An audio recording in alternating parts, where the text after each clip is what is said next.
सगळी दृश्य जी तुम्ही बघताय ती आहेत शेतकरी आंदोलनातली। आपल्या मागण्या घेऊन पुन्हा दिल्ली गाठण्याकरता निघालेल्या शेतकरी आंदोलकांना रोखण्याकरता, त्यांना पांगवण्याकरता हरियाणा सरकारकडून पहिल्यांदाच ड्रोन स्मोक बॉम्बचा वापर केला गेलाय।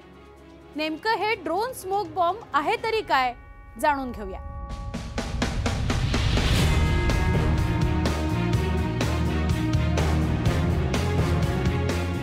ड्रोन स्मोक बॉम्ब याला ड्रोन टियर स्मोक लॉन्चर्स असं टेक्निकल नाव आहे।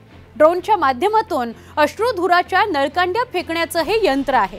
2022 मध्ये बॉर्डर सिक्युरिटी फोर्स म्हणजेच BSFच्या TSU टियर स्मोक युनिटच्या 42व्या प्रशासकीय मंडळाच्या बैठकीत ड्रोन टियर स्मोक लॉन्चर्स सादर करण्यात आले होते।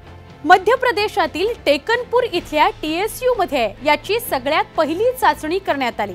हे लॉन्चर्स प्रामुख्याने निमलष्करी दलाद्वारे वापरले जातात। जमावावर नियंत्रण ठेवण्याकरता याचा वापर केला जातो।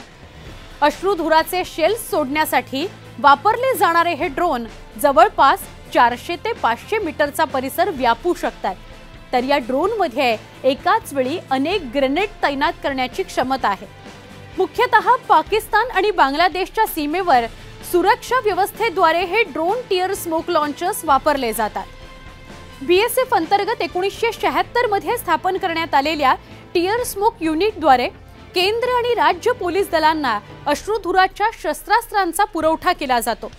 दंगल विरोधी कारवायांमध्ये याचा वापर करण्याची परवानगी सरकारला आणि यंत्रणांना दिली गेलेली आहे। यानुसारच हरियाणा पोलिसांनी शंभू बॉर्डरवरील शेतकरी आंदोलकांवर पहिल्यांदा या ड्रोन टियर स्मोक लॉन्चर्सचा वापर केला आणि त्याचे व्हिडिओ सध्या सोशल मीडियावर व्हायरल होताना दिसतायत।